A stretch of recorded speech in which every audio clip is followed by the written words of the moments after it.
Hi everyone, ಎಲ್ಲರೂ ಹೇಗಿದ್ದೀರಾ friends? Welcome back to Preethi's ಆಸನ್ ಲೈಫ್ ಸ್ಟೈಲ್. ಹಾಗೆಯೇ ಹೊಸದಾಗಿ ವಾಚ್ ಮಾಡ್ತಾ ಇರೋವಂಥವ್ರು ಯಾರಾದರೂ ಇದ್ದರೆ ವಿಡಿಯೋ ಕೆಳಗಡೆ ಇರುವಂಥ ರೆಡ್ ಕಲರ್ ಸಬ್ಸ್ಕ್ರೈಬ್ ಬಟನ್ನ ಪ್ರೆಸ್ ಮಾಡಿ ಫ್ರೆಂಡ್ಸ್. ಹಾಗೆಯೇ ಪಕ್ಕದಲ್ಲೇ ಬರುವಂತಹ ಬೆಲ್ಲೈಕನ್ನ ಸೆಲೆಕ್ಟ್ ಮಾಡ್ಕೊಳ್ಳಿ. ಮೇಲೆ ಬರುವಂತಹ ಆಲ್ ಆಪ್ಷನ್ನ ಸೆಲೆಕ್ಟ್ ಮಾಡ್ಕೊಂಡು ವಾಚ್ ಮಾಡಿ. ಇದರಲ್ಲಿ ನಿಮ್ಗೆ ಯಾವುದೇ ರೀತಿ ಕನ್ಫ್ಯೂಷನ್ ಬೇಡ ಅಂದ್ಬಿಟ್ಟು ನನ್ನ ಮೊಬೈಲ್ ಡಿಸ್ಪ್ಲೇನೇ ನಾನು ನಿಮ್ಮ ಜೊತೆ ಕೆಳಗಡೆ ಪ್ಲೇ ಮಾಡ್ತಾ ಇರ್ತೀನಿ. ಕನ್ಫ್ಯೂಷನ್ ಇದ್ದಂಥವ್ರು ಆ ರೀತಿ ಪ್ರೊಸೀಜರ್ ಪ್ರಕಾರ ನೀವು ಮಾಡ್ಕೊಳ್ಳಿ. ಇಲ್ಲಾಂದರೆ ಮಾಮೂಲಿ ನೀವು ಬರೀ ಸಬ್ಸ್ಕ್ರೈಬ್ ಬಟನ್ನ ಪ್ರೆಸ್ ಮಾಡಿಕೊಂಡು ವಾಚ್ ಮಾಡ್ತಾ ಇದ್ದೀರಾ ಅಂದರೆ ಅದು ನೋಟಿಫಿಕೇಶನ್ ಬರಲ್ಲ ಫ್ರೆಂಡ್ಸ್. ಸೊ ಹಾಗಾಗಿ ನೀವು ಬೆಲ್ಲೈಕನ್ನ ಸೆಲೆಕ್ಟ್ ಮಾಡ್ಕೊಂಡು ಆಲ್ ಆಪ್ಷನ್ನ ಸೆಲೆಕ್ಟ್ ಮಾಡ್ಕೊಂಡಾಗ ಮಾತ್ರ ನಾನು ನೆಕ್ಸ್ಟ್ ಅಪ್ಲೋಡ್ ಮಾಡೋ ವೀಡಿಯೋಸ್ನ ನೋಟಿಫಿಕೇಶನ್ ನಿಮಗೆ ತಕ್ಷಣ ನಿಮಗೆ ಬರುತ್ತೆ. ಹಾಗೆಯೇ ಯಾರೆಲ್ಲ ಇದುವರೆಗೂ ನನ್ನ ಚಾನಲ್ನ ಸಬ್ಸ್ಕ್ರೈಬ್ ಮಾಡ್ಕೊಂಡು ವಾಚ್ ಮಾಡ್ತಾ ಇದ್ದೀರಾ ಅವ್ರಿಗೆಲ್ಲ ನಾನು ತುಂಬ ಥ್ಯಾಂಕ್ಸ್ ಹೇಳೋದಕ್ಕೆ ಇಷ್ಟಪಡ್ತೀನಿ.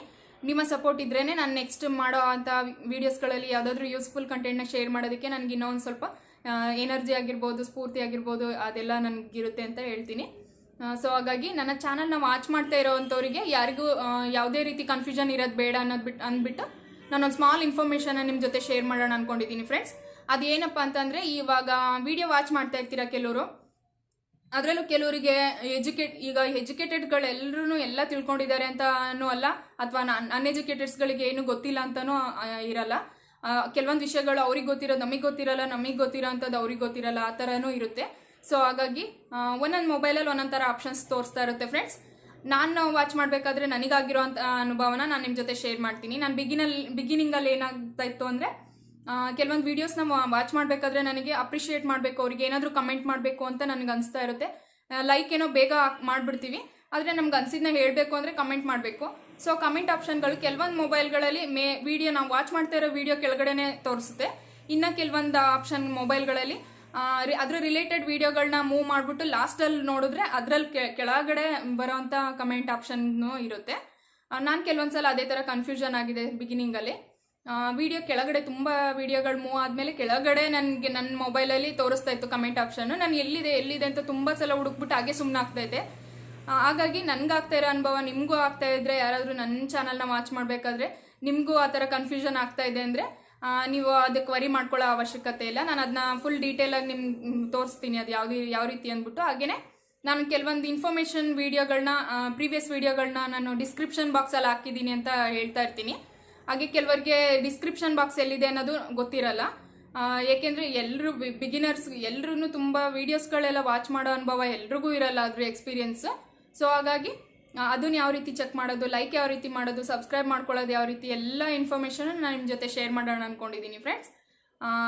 ನಾನು ಲೈಟಾಗಿ ನಿಮ್ಮ ಜೊತೆ ಶೇರ್ ಮಾಡ್ತೀನಿ. ಹಾಗೆಯೇ ಎಲ್ರಿಗೂ ಒಬ್ಬರನ್ನ ಅಪ್ರಿಷಿಯೇಟ್ ಮಾಡಬೇಕು, ಅನಿಸಿದ್ನ ಹೇಳ್ಬೇಕು ಅನ್ನೋ ಗುಣಗಳು ಎಲ್ರಿಗೂ ಇರಲ್ಲ.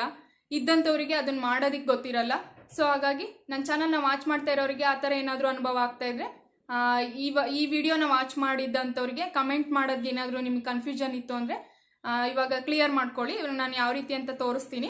ಕಮೆಂಟ್ ಮಾಡೋದಾಗಿರ್ಬೋದು, ಡಿಸ್ಕ್ರಿಪ್ಷನಲ್ಲಿ ಲಿಂಕ್ಗಳನ್ನ ಚೆಕ್ ಮಾಡೋದಾಗಿರ್ಬೋದು, ಎಲ್ಲದನ್ನು ನಾನು ನಿಮ್ಮ ಜೊತೆ ಶೇರ್ ಮಾಡೋಣ ಅಂದ್ಕೊಂಡಿದ್ದೀನಿ ಫ್ರೆಂಡ್ಸ್. ನೋಡಿ, ಲೈಟಾಗಿ ಶೇರ್ ಮಾಡ್ತಿದ್ದೀನಿ.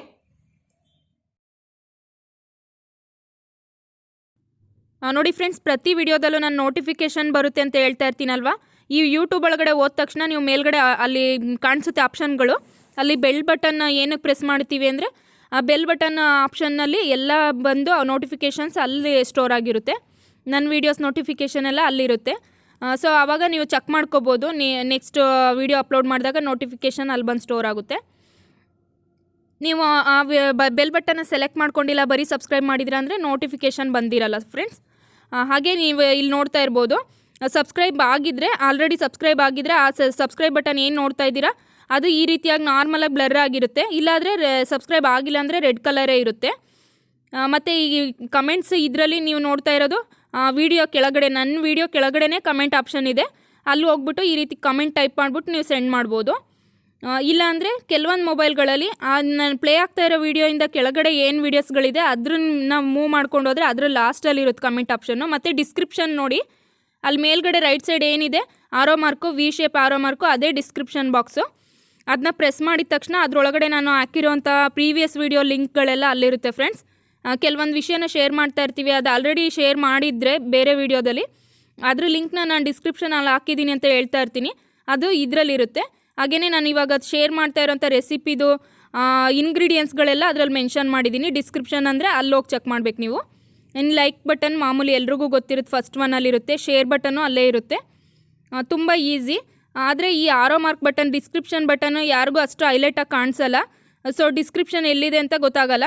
ಹಾಗೆ ನೋಡಿ, ಸಬ್ಸ್ಕ್ರೈಬ್ ಬಟನ್ನ ಪ್ರೆಸ್ ಮಾಡಿದ ತಕ್ಷಣ, ಬೆಲ್ ಬಟನ್ನ ಪ್ರೆಸ್ ಮಾಡಿದ ತಕ್ಷಣ ಈ ರೀತಿ ಆಪ್ಷನ್ಗಳು ಬರುತ್ತೆ. ಮೇಲ್ಗಡೆ ಏನು ಆಲ್ ಆಪ್ಷನ್ ಅಂತ ತೋರಿಸ್ತಾ ಇದೆ ಅದನ್ನ ಪ್ರೆಸ್ ಮಾಡಿಕೊಂಡ್ರೆ ನೀವು ನನ್ನ ಎಲ್ಲ ವೀಡಿಯೋಸ್, ಆಲ್ ವೀಡಿಯೋಸ್ ನೋಟಿಫಿಕೇಷನ್ ನಿಮಗೆ ಬರುತ್ತೆ ಫ್ರೆಂಡ್ಸ್. ಅಷ್ಟೇ ಸಿಂಪಲ್ಲು, ತುಂಬ ಕಷ್ಟ ಏನಿಲ್ಲ. ಇವಾಗ ನೋಡಿದ್ರಲ್ವಾ ನನ್ನ ನೋಟಿಫಿಕೇಷನ್ಗಳೆಲ್ಲ ಎಲ್ಲಿ ಬಂದು ಸ್ಟೋರ್ ಆಗಿರುತ್ತೆ, ಯಾವ ರೀತಿ ಚೆಕ್ ಮಾಡೋದು, ಯಾವ ರೀತಿ ಕಮೆಂಟ್ ಮಾಡೋದು ಎಲ್ಲ ನೋಡ್ಕೊಂಡ್ರಲ್ವಾ. ಹಾಗೆ ಬನ್ನಿ ಫ್ರೆಂಡ್ಸ್, ಸಂಡೇ ಮಾರ್ನಿಂಗಿಂದ ನನ್ನ ರೊಟೀನ್ ಹೇಗಾಯಿತು ಅಂದ್ಬಿಟ್ಟು ನಾನು ಲೈಟಾಗಿ ನಿಮ್ಮ ಜೊತೆ ಶೇರ್ ಮಾಡೋಣ ಅಂದ್ಕೊಂಡಿದ್ದೀನಿ.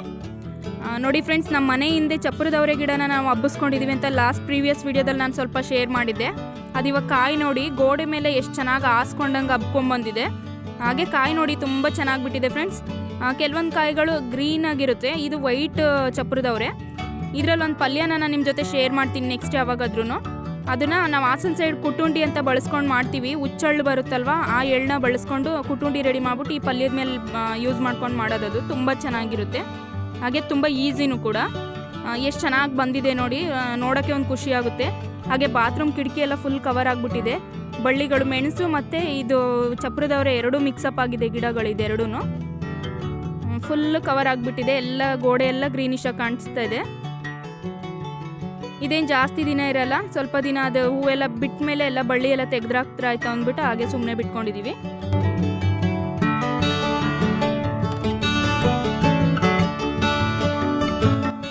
ಹಾಗೆ ಇದೊಂದು ಮರ ನೋಡಿ ಫ್ರೆಂಡ್ಸ್, ಇದು ರಾಮಫಲ ಅಂತ ಹೇಳ್ತೀವಲ್ಲ ಆ ಮರ.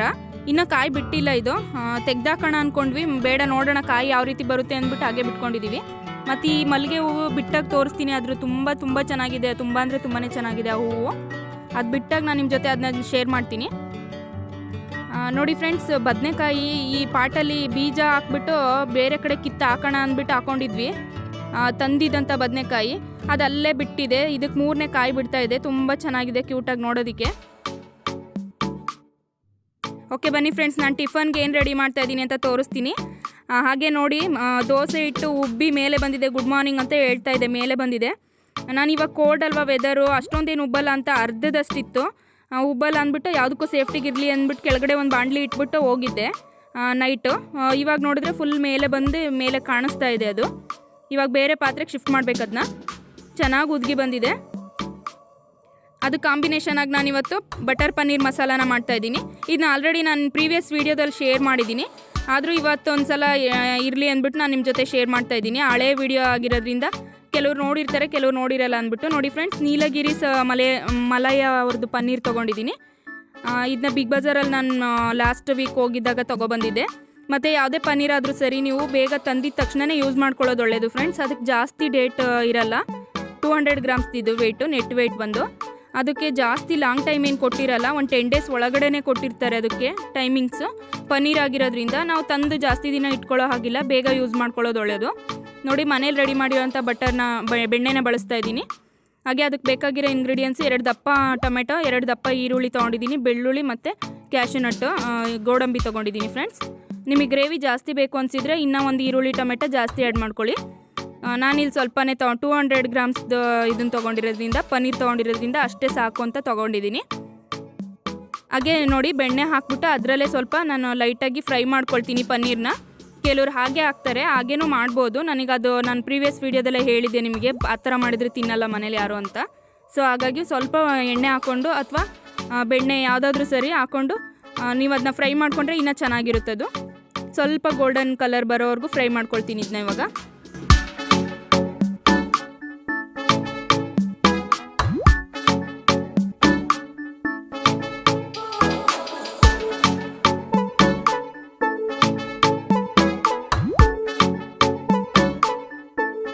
ನೋಡಿದ್ರಲ್ಲ ಫ್ರೆಂಡ್ಸ್, ಈ ರೀತಿ ಕಲರ್ ಚೇಂಜ್ ಆಗೋವರೆಗೂ ನಾನು ಫ್ರೈ ಮಾಡ್ಕೊಳ್ತೀನಿ. ಈ ರೀತಿ ಮಾಡೋದ್ರಿಂದ ತುಂಬ ಚೆನ್ನಾಗಿ ಹಸಿ ವಾಸನೆ ಥರ ಏನಿರಲ್ಲ, ತುಂಬ ಚೆನ್ನಾಗಾಗುತ್ತೆ. ನಾನು ಬೆಣ್ಣೆ ಹಾಕ್ಕೊಂಡಿದ್ದೀನಿ, ನೀವು ಆಯಿಲ್ ಬೇಕಾದರೂ ಹಾಕೊಂಡು ಫ್ರೈ ಮಾಡ್ಕೊಳ್ಳಿ. ಮತ್ತು ಇದಕ್ಕೆ ಸ್ವಲ್ಪ ಬೆಣ್ಣೆ ಹಾಕ್ಕೊಂಡು ಆ ಈರುಳ್ಳಿ ಟೊಮೆಟೊ ಎಲ್ಲ ಫ್ರೈ ಮಾಡ್ಕೊಳ್ಳೋಕ್ಕೋಸ್ಕರ ಬೆಣ್ಣೆ ಸ್ವಲ್ಪ ಆಯಿಲು ಹಾಕೊಳ್ತಾ ಇದ್ದೀನಿ ಫ್ರೆಂಡ್ಸ್. ಬೇಕಾದರೆ ಬರೀ ಆಯಿಲ್ ಆದ್ರೂ ಹಾಕೋಬೋದು. ಬಟರ್ ಪನ್ನೀರ್ ಮಸಾಲ ಆಗಿರೋದ್ರಿಂದ ನಾನು ಬಟರ್ ಜಾಸ್ತಿ ಯೂಸ್ ಮಾಡ್ಕೊಳ್ತೀನಿ. ಹಾಗೆ ಇನ್ನೊಂದು ವಿಷಯ ಏನು ಅಂದರೆ ಫ್ರೆಂಡ್ಸ್, ಇವಾಗ ಮನೆಯಲ್ಲಿ ನಾವು ಯಾವುದೇ ಒಂದು ವಸ್ತುನ, ಒಂದು ರೆಸಿಪಿನ ಮಾಡಿದ್ರೂ ಅದು ಚೆನ್ನಾಗಿದೆ ಅಂತ ಯಾರಾದರೂ ಹೊಗಳಿದಾಗ ಇನ್ನೂ ನೆಕ್ಸ್ಟ್ ಮಾಡಬೇಕಾದ್ರೆ ಇನ್ನೂ ರುಚಿ ಹೆಚ್ಚಾಗಿರುತ್ತೆ. ಯಾರ ಮನೇಲಾದರೂ ಸರಿ. ಸುಮ್ಮನೆ ನಾವು ಕಷ್ಟಪಟ್ಕೊಂಡು ಮಾಡೋದು, ಯಾರು ಏನೂ ಹೇಳಲಿಲ್ಲ ಅಂದರೆ ಏನೋ ಒಂಥರ ಬೇಜಾರಾಗ್ತಾ ಇರುತ್ತೆ. ಅದೇ ಯಾರಾದರೂ ಒಂದು ಸ್ವಲ್ಪ ಚೆನ್ನಾಗಿದೆ ಹಂಗಿದೆ ಹಿಂಗಿದೆ ಅಂದ್ಬಿಟ್ರೆ ಅದು ಆ ಸಂತೋಷನೇ ಬೇರೆ. ನೋಡಿ ಫ್ರೆಂಡ್ಸ್, ಅದ್ರ ಜೊತೆಗೆ ಸ್ವಲ್ಪ ಜಿಂಜರ್ ಗಾರ್ಲಿಕ್ ಪೇಸ್ಟ್ ಹಾಕ್ಕೊಳ್ತಾ ಇದ್ದೀನಿ. ಬೇಕಿದ್ದರೆ ಹಸಿ ಶುಂಠಿ ಇದ್ದರೆ ಹಸಿ ಶುಂಠಿನೂ ಹಾಕೋಬೋದು. ನಾನು ಪೇಸ್ಟ್ ಐತಲ್ವ ಅಂದ್ಬಿಟ್ಟು ಅದನ್ನ ಹಾಕ್ಕೊಳ್ತಾ ಇದ್ದೀನಿ. ಹಾಗೆ ನಮ್ಮನೇಲಿ ಹಾಗೇ ಹಸ್ಬೆಂಡ್ ತುಂಬ ಅಪ್ರಿಷಿಯೇಟ್ ಮಾಡ್ತಾರೆ, ಹಾಗೆ ಹೊಗಳುತ್ತಾರೆ ತುಂಬ ಚೆನ್ನಾಗಿದೆ, ತುಂಬ ಟೇಸ್ಟಿಯಾಗಿ ಬಂದಿದೆ ಅಂತ. ಆವಾಗ ಇನ್ನೂ ನನಗೆ ಖುಷಿ ಜಾಸ್ತಿ ಆಗುತ್ತೆ ಅದನ್ನ ಮಾಡಬೇಕಾದ್ರೆ. ನೋಡಿ ಫ್ರೆಂಡ್ಸ್, ಕೆಲವರು ನನಗೆ ಫ್ರೆಂಡ್ಸ್ ವ್ಯೂವರ್ಸ್ಗಳು ನನಗೆ ಕಮೆಂಟ್ ಆಗ್ತಾ ಇರ್ತೀರಾ, ನೀವು ಫ್ರೆಶ್ ಕ್ರೀಮ್ ಯಾವ ರೀತಿ ರೆಡಿ ಮಾಡ್ಕೊಳ್ತೀರಾ ಅಂತ. ನಾನು ಈ ಕೆನೆನ ಯಾಕೆ ಎತ್ತಿಟ್ಕೊಂಡಿದ್ದೀನಿ ಅಂದರೆ ಮನೆಯಲ್ಲಿ ಬೆಣ್ಣೆ ತೆಗೆಯೋದಕ್ಕೋಸ್ಕರ ಈ ರೀತಿ ಎತ್ತಿಟ್ಕೊಂಡಿದ್ದೀನಿ. ಇದು 1 ವೀಕ್ ಆದಮೇಲೆ ನಾನು ಕಡ್ಕೊಳ್ತೀನಿ. ಕೆಳಗಡೆ ಸ್ವಲ್ಪ ಮಾತ್ರ ಮಜ್ಜಿಗೆ ಹಾಕಿರ್ತೀನಿ. ಅದ್ರ ಮೇಲ್ಗಡೆ ಮಿಕ್ಕಿದ ಕೆನೆ ಎಲ್ಲ ಸ್ಟೋರ್ ಮಾಡಿ ಫ್ರಿಜ್ಜಲ್ಲಿ ಎತ್ತಿಡ್ತಾ ಇರ್ತೀನಿ.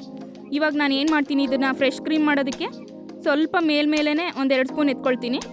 ನಾವು ಜಾಸ್ತಿ ಕ್ವಾಂಟಿಟಿದು ಮಾಡಬೇಕಾದ್ರೆ ಮಿಕ್ಸಿನಲ್ಲಿ ಹಾಕ್ಕೊಂಡು 1-2 ಸೆಕೆಂಡ್ಸ್, ಜಾಸ್ತಿ ರುಬ್ಬಾಗಿಲ್ಲ, 2 ಸೆಕೆಂಡ್ಸ್ 2 ರೌಂಡ್ಸ್ ಹಾಕಿದ್ರೆ ಅದು ಫ್ರೆಶ್ ಕ್ರೀಮ್ ರೆಡಿ ಆಗುತ್ತೆ. ಜಾಸ್ತಿ ರುಬ್ಬಿದ್ರೆ ಅದು ಬೆಣ್ಣೆ ಬಂದುಬಿಡುತ್ತೆ. 2 ಸೆಕೆಂಡ್ಸ್ ಅಷ್ಟೇ ಅದನ್ನ ರೌಂಡ್ ಓಡಿಸ್ಕೋಬೇಕು. ನಾನಿಲ್ಲಿ ಕಡಿಮೆ ಕ್ವಾಂಟಿಟಿ ಮಾಡ್ತಾ ಇರೋದ್ರಿಂದ ಜಸ್ಟ್ ಫೋರ್ಕ್ ಸ್ಪೂನಲ್ಲಿ ನಾನು ಅದನ್ನ ಬೀಟ್ ಮಾಡ್ಕೊಳ್ತಾ ಇದ್ದೀನಿ. ನೀವ್ಯಾರಾದರೂ ಜಾಸ್ತಿ ಕ್ವಾಂಟಿಟಿ ಮಾಡೋರಿದ್ರೆ ಚಿಕ್ಕ ಮಿಕ್ಸಿ ಜಾರಲ್ಲಿ ಸ್ವಲ್ಪ ರೌಂಡ್ ಓಡಿಸ್ಕೊಂಡ್ರೆ ಫ್ರೆಶ್ ಕ್ರೀಮ್ ರೆಡಿ ಆಯಿತು. ಇದು ತುಂಬ ಏನು ಕಷ್ಟ ಇಲ್ಲ. ಹೆಂಗೆ ಮಾಡೋದಪ್ಪ, ತುಂಬ ಕಷ್ಟನೇನೋ, ಫ್ರೆಶ್ ಕ್ರೀಮ್ ಅಂದರೆ ಹೇಗಿರುತ್ತೆ ಅಂತೆಲ್ಲ ಏನು ವರಿ ಮಾಡ್ಕೊಳ್ಳೋ ಅಗತ್ಯ ಇಲ್ಲ. ಇಷ್ಟೇ, ಅದನ್ನು ಹಾಕಿದರೆ ಆಪ್ಷನಲ್, ಅದು ಹಾಕಿದ್ರು ಒಂದೇ ಬಿಟ್ಟರು ಒಂದೇ. ಬಟರೇ ಯೂಸ್ ಮಾಡ್ತಾ ಇರ್ತೀವಲ್ವ, ಹಾಗಾಗಿ ಆದರೆ ಬೇರೆ ಟೇಸ್ಟ್ ಸ್ವಲ್ಪ ಚೇಂಜ್ ಬರುತ್ತೆ ಅದನ್ನ ಹಾಕೋದ್ರಿಂದ. ನಾನು ಹಂಗಾಗಿ ಸ್ವಲ್ಪ 1-2 ಸ್ಪೂನ್ ರೆಡಿ ಮಾಡಿಬಿಟ್ಟು ಹಾಕ್ಕೊಳ್ತೀನಿ ಮೇಲ್ಗಡೆ. ಮತ್ತು ಇದು ಡಯಟ್ ಕಾನ್ಷಿಯಸ್ ಇರೋರಿಗೆ ಈ ಫುಡ್ ಏನು ಡಯಟ್ ಕಾನ್ಷಿಯಸ್ ಇರೋರು ತಿನ್ನೋ ಅಂಥ ಫುಡ್ ಏನಲ್ಲ ಇದು. ಯಾಕೆಂದರೆ ಹೈಲಿ ರಿಚ್ ವಿಟಮಿನ್ಸ್ ಇರೋ ಅಂಥ ಫುಡ್ ಆಗಿರೋದ್ರಿಂದ. ಜಾಸ್ತಿ ಪನ್ನೀರು ಅದು ಕೂಡ ಜಿಡ್ಡಿನ ಅಂಶನೇ.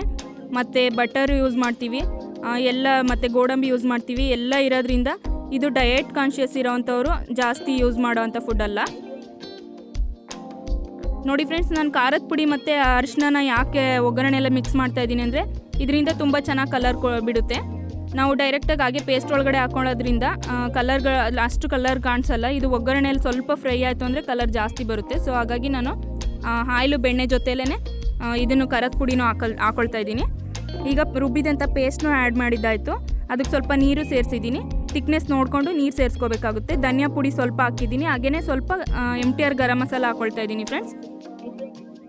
ನಾವು ಯಾವಾಗಲೂ ರೆಗ್ಯುಲರಾಗಿ ಒಂದೇ ಥರ ಮಾಡೋಕ್ಕಾಗಲ್ಲ. ಒಂದೊಂದು ಸ್ವಲ್ಪ ಚೇಂಜಸ್ ಇರುತ್ತೆ. ಕೆಲವೊಂದು ಸಲ ನಾನು ಸ್ಪೈಸಸ್ನ ಒಗ್ಗರಣೆಗೆ ಆ್ಯಡ್ ಮಾಡಿರ್ತೀನಿ, ಇನ್ನೊಂದೊಂದು ಸಲ ಈ ರೀತಿ ಸ್ಪೈಸಸ್ ಎಲ್ಲ ಒಗ್ಗರಣೆಗೆ ಹಾಕೋಕ್ಕೆ ಹೋಗಲ್ಲ. ನೋಡಿ ಫ್ರೆಂಡ್ಸ್, ಇದು ಕಸೂರಿ ಮೇಥಿನ ಸ್ವಲ್ಪ ಬೆಚ್ಚಗೆ ಮಾಡಿಬಿಟ್ಟು ಇದರಲ್ಲಿ ಆ್ಯಡ್ ಮಾಡ್ತಾ ಇದ್ದೀನಿ. ಹಾಗೇನೂ ಹಾಕ್ಬೋದು. ಬೆಚ್ಚಗೆ ಮಾಡೋದ್ರಿಂದ ಇದು ಹಸಿ ಅಂತ ಅನಿಸಲ್ಲ, ತುಂಬ ಚೆನ್ನಾಗಾಗುತ್ತೆ. ಹಾಗೆ ಪನ್ನೀರ್ನು ಇವಾಗಲೇ ಆ್ಯಡ್ ಮಾಡ್ತಾ ಇದ್ದೀನಿ. ಪನ್ನೀರ್ ಆ್ಯಡ್ ಮಾಡಿದ್ಮೇಲೆ ಏನು ಜಾಸ್ತಿ ಬೇಯಿಸೋ ಅವಶ್ಯಕತೆ ಇಲ್ಲ. 5 ಮಿನಿಟ್ಸ್ ಅಷ್ಟೇ ಕುದಿಸ್ಕೊಂಡ್ರೆ ಆಯಿತು. ಇದು ಥಿಕ್ನೆಸ್ ಗಟ್ಟಿಯಾಗಿದ್ರೇ ಚೆನ್ನಾಗಿರುತ್ತೆ ಫ್ರೆಂಡ್ಸ್. ತೆಳುವು ಮಾಡ್ಕೊಳಕ್ಕೆ ಹೋಗಬೇಡಿ ಯಾರಾದರೂ ಮಾಡೋರಿದ್ರೆ. ಲಾಸ್ಟಲ್ಲಿ ಕೊತ್ತಂಬರಿ ಹಾಕ್ತಾಯಿದ್ದೀನಿ. ಲಾಸ್ಟಲ್ಲಿ ಸ್ವಲ್ಪ ನಾನು ಫ್ರೆಶ್ ಕ್ರೀಮ್ ಅಂತ ಏನು ರೆಡಿ ಮಾಡಿದೆ ಅದನ್ನ ಹಾಕ್ತೀನಿ. ಇದ್ರ ಕೆಲಸ ಫಿನಿಶ್ ಆಗುತ್ತೆ. ಈ ಕಾಂಬಿನೇಷನ್ ಬಂದು ಪೂರಿ ಜೊತೆಗೆ, ಚಪಾತಿ ಜೊತೆಗೆ ಎಲ್ಲದ್ರ ಜೊತೆನೂ ಚೆನ್ನಾಗಿರುತ್ತೆ. ನಾನು ಲಾಸ್ಟ್ ಟೈಮ್ ಮಾಡಿದಾಗ ಪೂರಿ ಜೊತೆ ಕಾಂಬಿನೇಷನ್ ಮಾಡಿದ್ದೆ, ಆವಾಗಲೂ ಚೆನ್ನಾಗಿತ್ತು. ಇವಾಗ ದೋಸೆ ಜೊತೆ ಮಾಡ್ತಾ ಇದ್ದೀನಿ ಫ್ರೆಂಡ್ಸ್.